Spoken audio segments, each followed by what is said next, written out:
बुद्धि का सौदागर। एक समय की बात है, गुजरात के एक छोटे से गांव में एक निर्धन लड़का रहता था। उसके माता पिता नहीं थे। गांव में उसके पास आजीविका का कोई साधन नहीं था, परंतु वह बहुत बुद्धिमान था। अपने पिता से उसने काम की कई बातें सीखी थी। एक दिन उसके दिमाग में एक अद्भुत विचार आया। उसने शहर जाने की ठान ली। शहर जाकर उसने एक सस्ती सी दुकान किराए पर ले ली और दुकान के बाहर एक बोर्ड लगा दिया जिस पर लिखा था, बुद्धि का सौदागर। लड़के की दुकान के आसपास फल, सब्जियां, कपड़े, जेवर, मेवे और रोजमर्रा की चीज़ों की कई दुकानें थी। सारे दुकानदार उस लड़के की खिल्ली उड़ाते, भाई यह दुकान तो बड़े गजब की है, अब तो अकल भी बिकाऊ हो गई है। लड़का उनकी बातों की कोई परवाह नहीं करता था।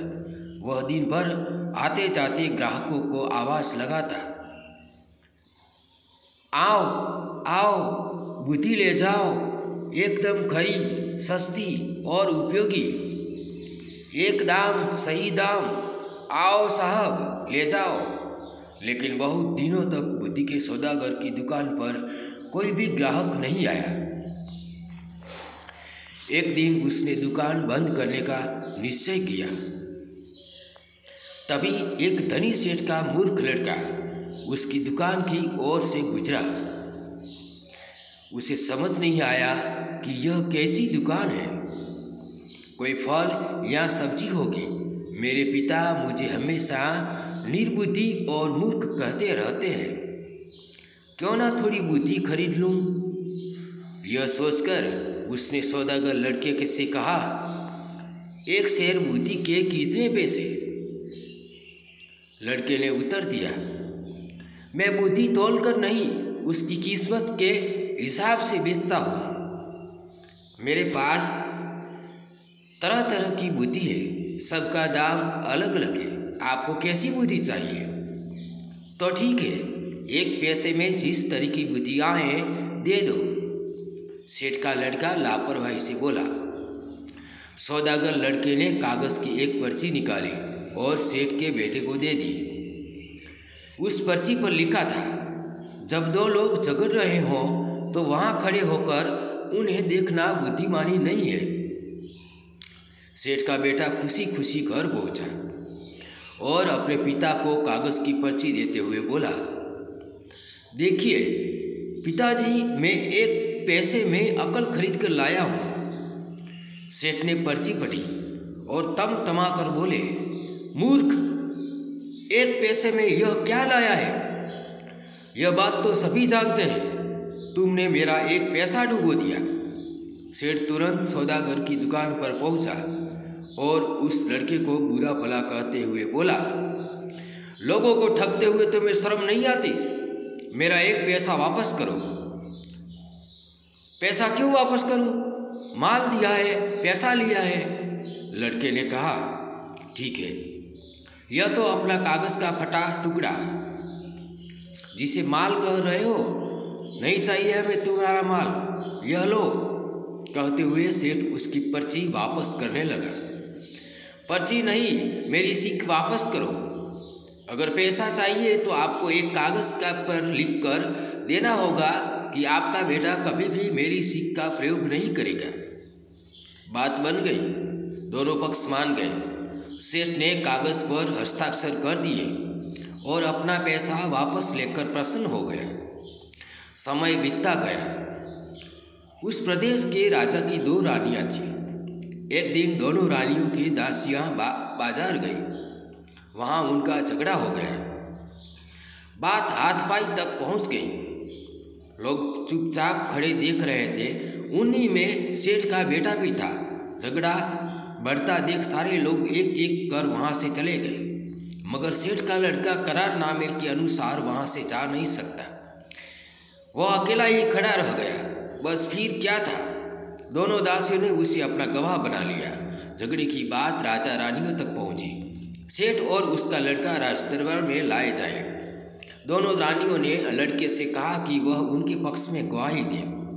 सेठ और उसके बेटे की तो होश उड़ गए। वे सहायता के लिए बुद्धि के सौदागर के पास पहुँचे। बोले, हमें किसी तरह बचा लीजिए, मैं 500 रुपये लूँगा। लड़के ने कहा, ठीक है, ये लो 500 रुपये। सेठ ने तुरंत 500 रुपये निकाल कर सौदागर को दे दिए। देखो, जब गवाही देने के लिए बुलाया जाए तो पागल की तरह व्यवहार करना। बुद्धि के सौदागर ने उपाय बताया। सेठ के बेटे ने वैसा ही किया। राजा ने उसे पागल समझकर महल से बाहर निकाल दिया। इसी तरह की 1-2 घटनाएं और हो गई। बुद्धि के सौदागर की चर्चा राजा के कानों में भी पड़ी। राजा ने उसे बुलाया और पूछा, सुना है तुम बुद्धि बेचते हो, तुम्हारे पास बेचने के लिए और बुद्धि है? जी हजूर, आपके काम की तो बहुत है, लेकिन 1 लाख रुपये लूँगा। सौदागर लड़के ने कुछ हिचकते हुए कहा, तुम्हें 1 लाख रुपये ही दिए जाएंगे, तुम पहले बुद्धि तो दो। राजा बोले। सौदागर ने एक पर्ची राजा को दे दी। राजा ने पर्ची खोलकर पढ़ी। पर्ची पर लिखा था, कुछ भी करने से पहले खूब सोच लेना चाहिए। राजा को यह बात बहुत पसंद आई। उन्होंने अपने तकिए के गिलाफ पर, पर्दों पर, अपने कक्ष की दीवारों पर, अपने बर्तनों पर इस वाक्य को लिखवा दिया, जिससे वह इस बहुमूल्य बात को कभी न भूले और न ही कोई और भूल सके। एक बार राजा बहुत बीमार पड़ गए। राजा के एक मंत्री ने वैद्य के साथ मिलकर षड्यंत्र रचा और उनकी दवा में विष मिलाकर ले आया।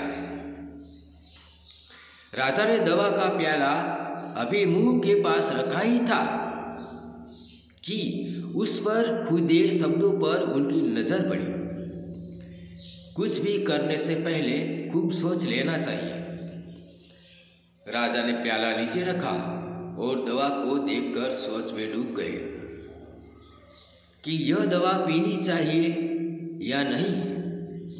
वैद्य और मंत्री को लगा कि उनका बंडा फूट गया है।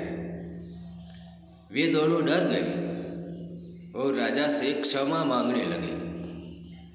महाराज, हमें क्षमा कर दीजिए, हमसे बहुत बड़ी भूल हो गई। राजा ने तुरंत सिपाहियों को बुलवाकर दोनों को कारागार में डलवा दिया। बुद्धि के सौदागर को बुलवाकर इनाम में खूब सारा धन दिया और उसे अपना मंत्री बना लिया। चैनल को सब्सक्राइब जरूर करें। Please support me. ऐसी ही कहानियों को सुनने के लिए हमारे YouTube चैनल को सब्सक्राइब करें। थैंक यू, धन्यवाद।